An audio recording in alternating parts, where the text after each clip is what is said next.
Film की शुरुआत में हम देखते हैं कि एक आदमी जिसका नाम इश है वह जंगल के बीच में रहता है। वह एक बायोलॉजिस्ट है और अपने रिसर्च की वजह से शहर से बहुत दूर जंगल में रह रहा है। एक दिन रिसर्च के दौरान उसे जंगल का एक जहरीला सांप काट लेता है। वो बहुत घबरा जाता है और उसका फोन भी नीचे गिर जाता है। अब वो किसी को मदद के लिए कॉल नहीं कर पाता। उसने खुद ही अपना जहर निकालने की कोशिश की और हाथ को काट लिया, लेकिन इसका कोई असर नहीं हुआ। घर जाकर भी उसने हाथ काटा, लेकिन अब देर हो चुकी थी। जहर उसके शरीर में फैल रहा था और उसे अजीब अजीब हैलुसिनेशंस होने लगे। वो कई दिनों तक ऐसे ही पड़ा रहा। एक दिन वहां कई साइंटिस्ट्स आए उसे ले जाने के लिए। इस बात का उसे थोड़ा होश था। वो अभी जिंदा था, लेकिन उसके शरीर में कोई ताकत नहीं थी। उसने हिम्मत करके इन लोगों को आवाज देने की कोशिश की, लेकिन आवाज नहीं निकल पाई और ऐसे ही सब लोग वहां से चले गए, यह सोचकर कि इश्क यहाँ नहीं है। सीन कट होता है और कुछ दिन बाद का सीन दिखाया जाता है। उसके हाथ का जो कट था उससे जहर बाहर निकल गया था और थोड़ा बहुत जहर जो दिमाग तक गया था अब ठीक हो रहा था। बस उसे थोड़े हल्सिनेशंस आ रहे थे। होश में आते ही उसने तुरंत शहर के हॉस्पिटल जाने का फैसला किया। उसने अपनी कार साफ की और शहर की तरफ निकल पड़ा। लेकिन एक अजीब बात उसने देखी कि सड़कों पर कोई कार नहीं थी और जब वो शहर पहुंचा तो वहां कोई हलचल नहीं थी। उसे एक भी जिंदा इंसान दिखाई नहीं दिया। सारी बिल्डिंग्स खाली पड़ी थी। यह देखकर वो घबरा गया। यहाँ एक पेंडेमिक फैल चुका था। यह पेंडेमिक इतना खतरनाक था कि कुछ ही दिनों में पूरी पॉपुलेशन को खत्म कर दिया। फिश बायोलॉजिस्ट था। उसने समझा कि वह कई दिनों तक पॉपुलेशन से दूर रहा, इसीलिए यह बीमारी उस पर अटैक नहीं कर पाई और वह बच गया। अब तो पॉपुलेशन ही खत्म हो चुकी थी। मतलब यहाँ कोई गवर्नमेंट नहीं थी और किसी चीज का कोई मालिक भी नहीं था। देश को तुरंत अपने पेरेंट्स का ख्याल आया। कार चलाते हुए जब वो घर पहुंचा तो देखा कि उसके पेरेंट्स कई दिनों से मरे पड़े थे और उनके बॉडीज की हालत भी बहुत बुरी हो चुकी थी। लेकिन फिर उसने हिम्मत की और घर के बाहर कब्र खोदकर उन्हें दफना दिया। इसके बाद भी उसने पूरा शहर देख डाला। कोई और सर्वाइवर जिंदा नहीं था। यह सोचकर उसने दूसरे शहर जाने का किया। उसने लास वेगस जाने का प्लान बनाया। कुछ जरूरी सामान और एक गन लेकर वो निकल पड़ा। लेकिन जो ब्रिज लास वेगस जाता था वो भी सील्ड था। वो बहुत गुस्से में आया और लंबा रास्ता लिया। जैसे ही वह लास वेगस पहुंचा देखा कि यहाँ भी सब लोग मर चुके थे। मॉल्स, बड़े होटल्स, कसिनोस सब खाली पड़े थे। थककर वो एक होटल में चला गया। उसने वहां रात बिताई और महंगी चीजों का मजा लिया, क्योंकि अब सब चीजें उसके लिए फ्री थी। उसे उम्मीद ही नहीं थी कि अब कोई मिलेगा। लेकिन अगली रात उसे दो लोग मिले। यह दोनों भी बीमारी से बच गए थे। लड़की ने अपनी दुख भरी कहानी सुनाई कि उसने अपने परिवार को वीडियो कॉल पर मरते देखा है और अब उसके लिए जीने की कोई उम्मीद नहीं बची। वो आदमी भी मरना चाहता था, क्योंकि इतनी अकेली दुनिया में जीना उसके लिए नामुमकिन था। उस रात यह लोग भी इश्क के साथ रुक गए। लेकिन सुबह होते ही इन लोगों की नीयत इश्क को खतरनाक लगी। उस आदमी के पास गन थी और वह चाहता था कि तीनों की मौत आसान हो जाए। लेकिन इश्क जीना चाहता था, इसलिए वह उठकर वहां से बाहर निकल गया और उसके पीछे उसे गोलियों की आवाज सुनाई दी। मतलब उन्होंने खुदकुशी कर ली थी।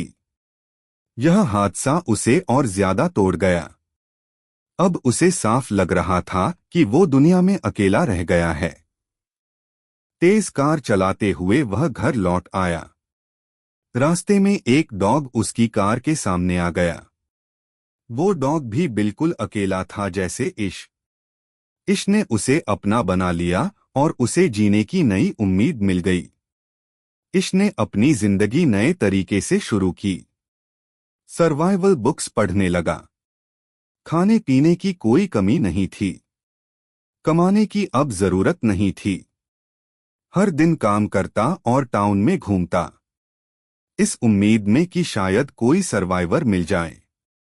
लेकिन हर दिन निराश होकर लौट आता। एक दिन जब वो अपने डॉग के साथ खिड़की पर खड़ा चाय पी रहा था, अचानक उसका डॉग भौंकने लगा। उसे एहसास हुआ कि वहां कोई इंसान है। दूर एक घर से स्मोक निकल रहा था, मतलब वहां कोई इंसान हो सकता है। वो तुरंत कार निकालकर उस घर की तरफ गया जहां स्मोक था। खुशकिस्मती से वहां एक लड़की थी। उसे देखकर वो लड़की डर गई, लेकिन इश्क ने उसे यकीन दिलाया कि वो उसे नुकसान पहुंचाने नहीं आया। वो भी अकेला इंसान है और किसी दूसरे सर्वाइवर को ढूंढ रहा है।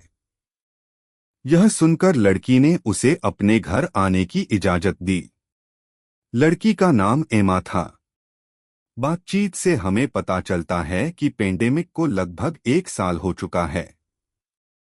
एमा और इश ने पूरे साल में अपने अलावा कोई सर्वाइवर नहीं देखा।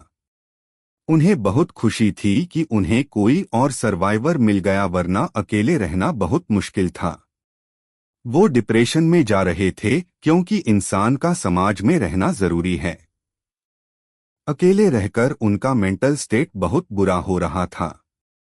उन्होंने फैसला किया कि वह दोनों साथ में इश्क के घर में रहेंगे, क्योंकि इश्क का घर जनरल स्टोर के करीब था जहां फूड सप्लाई पड़ी थी, और इश्क ने अपने घर में बहुत सारा सामान भी जमा कर रखा था जिससे उनका रहना आसान हो गया। एमा भी अब इश्क के घर आ गई। दोनों ने जब साथ रहना शुरू किया तो उनकी जिंदगी पहले से बेहतर हो गई। एमा इश्क का बहुत साथ देती थी। वो इश्क की अपीयरेंस ठीक करती और दोनों मिलकर घर का रेनोवेशन भी करने लगे, क्योंकि पूरे साल इश्क ने अपने घर पर ध्यान नहीं दिया था। दोनों हर सुबह उठकर साथ में काम करते और अपने टारगेट्स पूरे करते। इन दोनों ने यह भी सोचा कि अगर पूरी दुनिया में सिर्फ यही दोनों बचे हैं तो इन्हें पॉपुलेशन भी बढ़ानी चाहिए। पहले यह दोनों का फैसला था, लेकिन जब इश को पता चला कि एमा प्रेग्नेंट है तो वो बहुत डर गया। उसे डर था कि उसके बच्चे इस अजीब दुनिया में सरवाइव कर पाएंगे या नहीं। एमा ने उसे हिम्मत दी कि सब ठीक होगा। इश जो बायोलॉजिस्ट था, उसने बुक्स पढ़कर बच्चे को जन्म देने के तरीके समझने शुरू किए, क्योंकि उसे पता था कि अब यह दोनों अकेले हैं और उन्हें ही यह काम करना पड़ेगा। साथ ही दोनों घर को परफेक्ट बनाने की कोशिश भी कर रहे थे। इसने सोलर पैनल्स भी लगा लिए थे ताकि घर में इलेक्ट्रिसिटी की कमी ना हो, क्योंकि पेंडेमिक को बहुत वक्त हो चुका था। शहर जंगल जैसा बनने लगा था और जंगल के जानवर अर्बन एरियाज की तरफ आने लगे थे। यह उनके लिए बड़ा खतरा था, इसलिए उन्होंने घर के चारों तरफ फेंस बना लिए और जानवरों से बचने के लिए कुछ वेपन्स भी रख ली। इन लोगों ने खुद भी कई वाइल्ड एनिमल्स पाल लिए थे जिनसे उनकी जरूरतें पूरी हो रही थी, और यह लोग बहुत बिजी भी रहते थे। इंसानों की गैर मौजूदगी में पूरा इलाका हरा भरा हो गया था और यहाँ की हवा भी बहुत साफ थी। उनकी सेहत भी बहुत अच्छी हो गई थी। उनकी जिंदगी किसी हद तक परफेक्ट हो गई थी। लेकिन फिर एक दिन उन्हें एक और बड़ी प्रॉब्लम का सामना करना पड़ा। पता नहीं कहां से अनगिनत चूहे शहर में आ गए। उन्हें देखकर इश बहुत पैनिक हो गया। इन चूहों को घर से दूर रखने के लिए इश ने अपने घर के एयर गेट्स में आग लगाई, लेकिन यह सिर्फ एक रात काम आया। एमा ने उसे कहा कि हम इसका भी सेशन निकालेंगे। सुबह होते ही इश्क घर से बाहर निकला। उसने आसपास कई कैट्स छोड़ दी। इन कैट्स ने इन चूहों को खाना शुरू कर दिया और आखिरकार यह प्रॉब्लम भी खत्म हो गई। आखिरकार वो दिन भी आ गया जब एमा को बच्चा पैदा करना था। ने खुद यह काम संभाला और हमें दिखाया जाता है कि उनकी एक बहुत प्यारी बेटी हुई। यह देखकर दोनों बहुत खुश हुए। उन्हें जीने की नई उम्मीद मिल गई। इसके बाद यह लोग सड़कों पर गए और अपने घर का एड्रेस लिख दिया, इस उम्मीद में कि अगर कोई सर्वाइवर यहां आए तो वह उनके घर पहुंच सके खाने और पानी के लिए। 6 साल बाद इश्क किसी काम से जंगल जा रहा था कि अचानक उसकी कार के सामने एक जंगली जानवर आ गया। डरकर इश्क बाहर आया और उस जानवर को देखा। वह अभी जिंदा था लेकिन बहुत दर्द में था। इसलिए इश्क ने उसकी तकलीफ आसान करने के लिए उसे गोली मार दी और मार दिया। दूर से यह सब एक लड़की देख रही थी। गन की आवाज सुनकर वो डर गई और भागकर जंगल में चली गई। इश्क ने भी उसे भागते हुए देखा और तुरंत उसके पीछे दौड़ा ताकि उसे पकड़ सके। इस लड़की को लगा कि इश्क उसे नुकसान पहुंचाएगा, लेकिन इश्क वैसा नहीं था। वह खुद भी सर्वाइवर्स की तलाश कर रहा था। जब उसने इस भूखी लड़की को एप्पल खाने के लिए दिया तो लड़की को समझ आया कि इश्क बुरा इंसान नहीं है। इश्क उसे अपने घर ले जाना चाहता था, लेकिन वह लड़की कार में उसके साथ नहीं बैठी बल्कि पीछे वाले ट्रंक में बैठ गई। घर लौटकर देखा गया कि लड़की ट्रंक से बाहर आने के लिए तैयार ही नहीं थी। घर में हमने देखा कि इतने सालों में इश्क और एमा के 2 बच्चे हो चुके थे और अब उनका तीसरा बच्चा होने वाला था। उन्होंने टाउन में हर जगह अपना एड्रेस लिखा हुआ था और उसी एड्रेस को देखकर 2 और सर्वाइवर्स उनके पास रहने आ गए थे, जिनका नाम था जॉर्ज और मरीना। और अब 1 साल से यह दोनों इश्क और एमा के साथ रह रहे थे क्योंकि यहाँ किसी चीज की कमी नहीं थी। खैर, अब इस जंगल से लड़की को भी ले आया था, लेकिन वो लड़की अभी तक ट्रक से नहीं निकली थी। उसने पूरी रात ट्रक में ही गुजारी। सुबह मरीना उसे खाना देने आई तो लड़की डर गई और खाना फेंक दिया। फिर मरीना ने उसे समझाया और अपनी कहानी सुनाई। उसने बताया कि वो और जॉर्ज कई महीनों से इस अकेली दुनिया में भटक रहे थे। फिर उन्हें इश्मा का एड्रेस मिला और वह इनके साथ रहने लगे।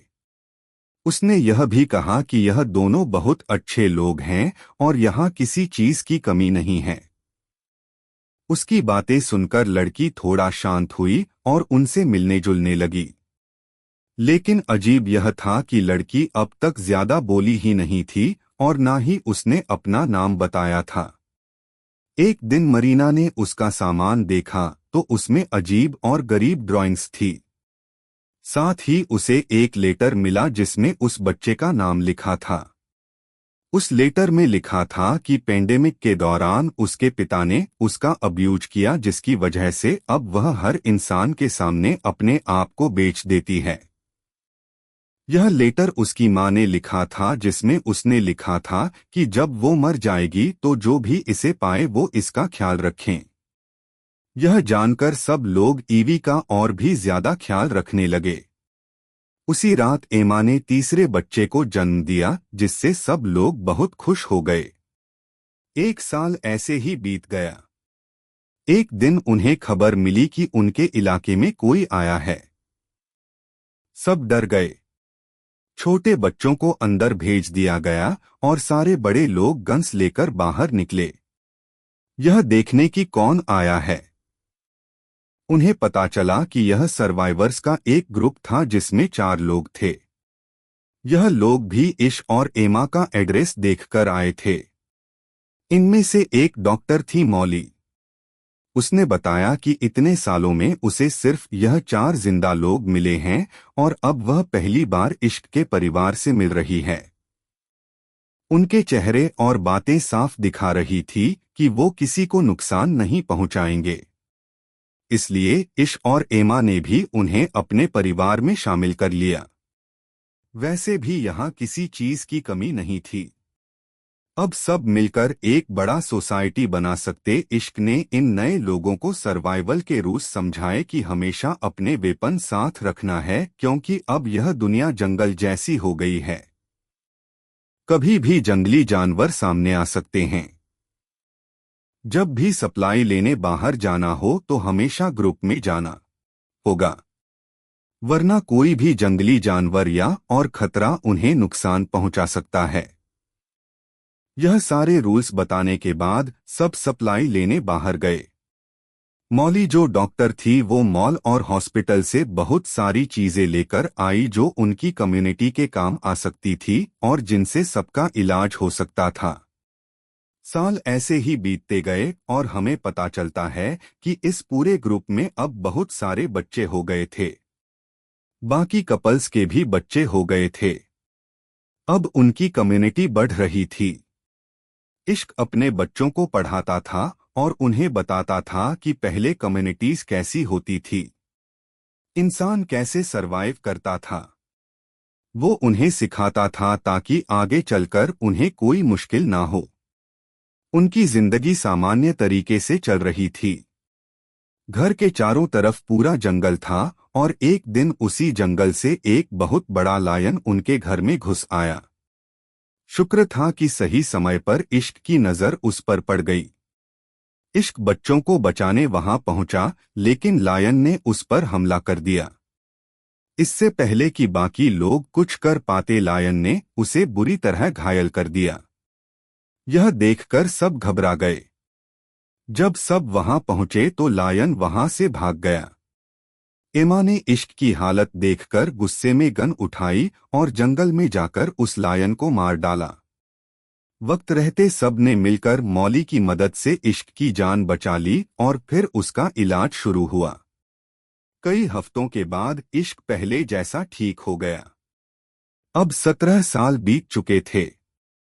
सबके बच्चे अब जवान हो गए थे। हमें पता चलता है कि इतने सालों बाद इश्क की सबसे बड़ी बेटी हैदर अपने ग्रुप के एक लड़के के करीब आने लगी। उनकी दोस्ती बहुत गहरी हो गई थी और किसी को उनकी दोस्ती पर ऐतराज नहीं था, क्योंकि अब तो इन्हें आपस में रिश्ते बनाने ही थे। हैदर और वो लड़का अब इस दुनिया को एक्सप्लोर करना चाहते थे और यह उम्मीद रखते थे कि शायद और सर्वाइवर्स मिल जाएं। इसलिए वह टाउन से बाहर जाना चाहते थे। किसी को भी इसमें ऐतराज नहीं था। सबने उन्हें गन्स और जरूरी चीजें दी और सफर पर भेज दिया। लेकिन उनके जाने के बाद एक और प्रॉब्लम खड़ी हो गई। उनके पास सारे रिसोर्सेज थे, लेकिन अब पानी की कमी सामने आने लगी। डैम पर जाकर उन्हें पता चला कि डैम का पानी खत्म हो रहा है और यह प्रॉब्लम उनके लिए जानलेवा साबित हो सकती थी। कुछ दिन बाद एक और सर्वाइवर्स का ग्रुप उनके इलाके में आया। उनके पास 2 ट्रक्स थे, लेकिन उनके पास पेट्रोल की कमी थी जिसके लिए वह इश्क से मांगने आए थे। बदले में उन्होंने कहा कि हम तुम्हारी पानी की प्रॉब्लम सॉल्व कर सकते हैं, क्योंकि हमारे पास ड्रिल मशीन है और जमीन खोदकर अब भी पानी निकाला जा सकता है। इश्क को यह ऑफर बुरा नहीं लगा। उसने इन लोगों को अपनी कम्युनिटी में रख लिया, लेकिन सबको चेतावनी दी कि सावधान रहना संभव है, यह सर्वाइवर्स खतरनाक हो। फिर दिखाया जाता है कि अब यह लोग इश्क के घर में ड्रिलिंग कर रहे थे डील के हिसाब से। कई दिनों की मेहनत के बाद आखिरकार पानी निकल आया और सब बहुत खुश हुए। डील पूरी हो गई। इश्क के लोगों ने उन्हें ऑयल भी दे दिया और उस रात सब ने मिलकर सेलिब्रेशन किया। सुबह होते ही इन लोगों को यहां से निकलना था, लेकिन इश ने देखा कि इस ग्रुप का लीडर चार्ली रात में चुपके से उनके एक कमरे से बाहर निकल रहा था और बाहर एक आदमी उसे देख रहा था।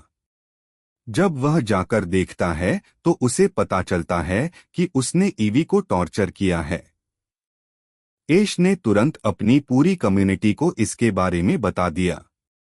यह सचमुच बहुत खतरनाक था। ईवी ने बताया कि चार्ली कह रहा था कि अब वो यहाँ से कहीं नहीं जाएगा क्योंकि यहाँ बहुत सारे सप्लाई हैं और उसके पास बहुत सारे गन्स भी हैं। यह सुनकर सब डर गए और इश्क को लगा कि अब उसे चार्ली को मार देना चाहिए। अगर वह चार्ली को नहीं मारेगा तो चार्ली पूरी कम्युनिटी को खत्म कर देगा जिसे इतने सालों बाद बनाया गया है। सब चार्ली को मारने का इंतजार कर रहे थे, लेकिन कुछ लोगों ने कहा कि इस दुनिया में वैसे ही बहुत कम लोग बचे हैं। अगर हम चार्ली को मार देंगे तो पॉपुलेशन और भी कम हो जाएगी। तब इश ने कहा कि अगर हमने चार्ली को नहीं मारा तो हम सब भी मर जाएंगे। फिर सब ने एक प्लान बनाया और बाहर जाकर चार्ली को चारों तरफ से घेर लिया। चार्ली कुछ कह पाता उससे पहले इश ने हथौड़े से उसकी जान ले ली और उसे दफना दिया। यह सब करने के बाद इश्क को बहुत बुरा लग रहा था। उसने पहली बार अपनी सर्वाइवल के लिए किसी को मारा था। वह जानता था कि यह गलत नहीं है। उसने यह सब अपनी कम्युनिटी को बचाने के लिए किया। फिर भी उसका मन दुखी था।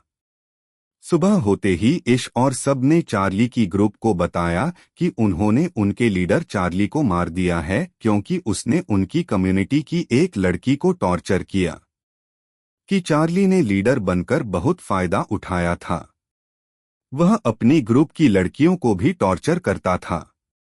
इसलिए सब चार्ली की मौत से खुश थे सिवाय उसके दोस्त के जिसने बहुत गुस्से में चिल्लाकर विरोध किया। इश ने अब चार्ली के पूरे ग्रुप से कहा कि हमें किसी से दुश्मनी नहीं है। तुम सब यहाँ शांति से रह सकते हो। लेकिन यह लड़का नहीं क्योंकि इसमें भी मुझे चार्ली जैसी ही गंध आ रही है। यह हमारे लिए खतरा बन सकता है। बाकियों की राय भी यही थी। सज्जा के तौर पर उन्होंने चार्ली के दोस्त को अपनी कम्युनिटी से बाहर निकाल दिया। शुरू में वो लड़का भाग निकला लेकिन बाद में समझ गया कि वो अकेला बाहर सरवाइव नहीं कर पाएगा।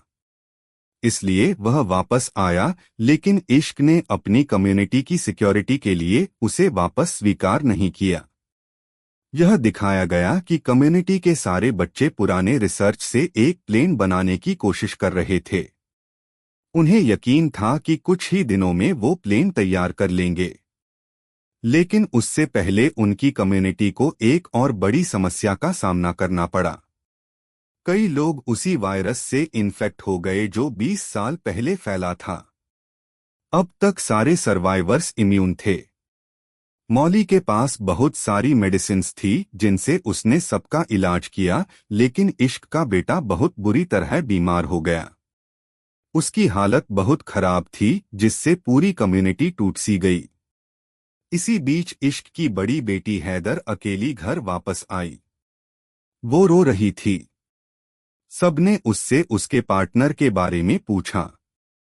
रोते हुए उसने बताया कि जब वो दोनों जर्नी पर निकले थे तो उन्होंने बहुत सारे सिटीज खोजे, सर्वाइवर्स ढूंढे, हर घर देखा लेकिन कोई सर्वाइवर नहीं मिला। वो हर जगह अपने घर का एड्रेस लिखते जा रहे थे। फिर वह एक जगह पहुंचे जहां उन्हें जंगल में एक आदमी मिला।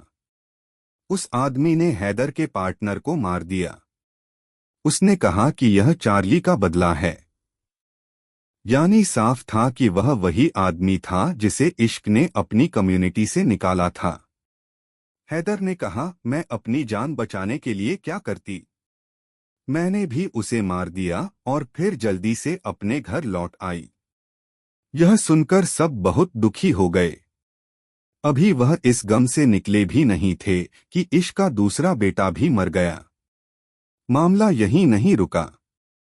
इश्क के बेटे की मौत के बाद और 3 मेंबर्स की मौत हो गई। इस हादसे से इश्क पूरी तरह टूट गया। अब वो इस दुनिया में जीना ही नहीं देना चाहता था, लेकिन एमा ने उसका साथ दिया। जैसे पहले जब वो दोनों अकेले थे। एमा ने कहा, देखो जब हमें कोई नहीं मिला था तब हमने दोनों ने साथ मिलकर जिंदगी शुरू की थी और आज हम इतने बड़े ग्रुप बन गए हैं। हमें इस दुनिया को आगे बढ़ाना है। अगर तुम ऐसे हार मान लोगे तो ग्रुप के बच्चों को कौन सिखाएगा? यह सुनकर इश्क को थोड़ा हौसला मिला। वो पहाड़ पर सनराइज देखने गया। वो सनराइज पुराने वर्ल्ड के सनराइज से अलग था। पहले नेचर के कलर्स फीके लगते थे, अब सब कुछ फ्रेश लग रहा था। यह देखकर इश्क को एहसास हुआ कि यह पिछला वर्ल्ड नहीं है, यह एक नया वर्ल्ड है। वो अपने बच्चों को पुराने वर्ल्ड की तरह जीना सिखा रहा था। यह गलत था। अब उसे अपने बच्चों को नए वर्ल्ड में सरवाइव करना सिखाना था। घर लौटकर उसने बच्चों को स्पीच दी। हम अभी तक गलत दिशा में जा रहे थे। हम पुरानी दुनिया की तरह जीने की कोशिश कर रहे थे। लेकिन जब पुरानी दुनिया है ही नहीं तो फिर उसमें सरवाइव करने की ट्रेनिंग क्यों? यह नई दुनिया है और हमें इसके हिसाब से चलना होगा। ने कहा, अब से तुम वही सीखोगे जो नेचर तुम्हें सिखाएगा और जो इस दुनिया में सरवाइव करने के लिए जरूरी है। इस दुनिया में उनकी कम्युनिकेशन पूरी तरह बंद हो चुकी थी, इसलिए उन्होंने अपना कम्युनिकेशन नेटवर्क बनाने का फैसला किया। उन्होंने फिर से एक नया रेडियो बनाया जिससे उनकी कम्युनिकेशन मजबूत हुई। इसके बाद इश ने रोज नए सोशल इवेंट्स रखने शुरू किए जिनसे बच्चों को समझ आया कि कैसे इंसान साथ में रहकर सरवाइव करते हैं। अब इश अपने एफर्ट्स सिर्फ अपने तक नहीं रखता था। उसने कम्युनिटी से बाहर भी अपना सिटी रेनोवेट करना शुरू किया। उसने होटल्स फिर से बनाए। फिर उसने आसपास के सिटीज को भी रिपेयर करने का फैसला किया। फिल्म के पोस्ट क्रेडिट सीन में हमें दिखाया गया कि इश अपने पोते ग्रैंड सॉन के साथ है। वो उसे यही पूरी कहानी सुना रहा है। वो अपने पोते से कहता है, यह दुनिया अब हमारी जनरेशन की है। अब इसे आगे बढ़ाना तुम्हारा काम है। यह कहते हुए कहानी यहीं खत्म हो जाती है। अगर आपको यह कहानी पसंद आई हो तो वीडियो को लाइक जरूर करना और ऐसे ही आसान और इंटरेस्टिंग एक्सप्लेनेशंस देखने के लिए चैनल को सब्सक्राइब करना मत भूलना। साथ ही बेल आइकॉन भी दबा देना ताकि नई वीडियो की नोटिफिकेशन आपको सबसे पहले मिले।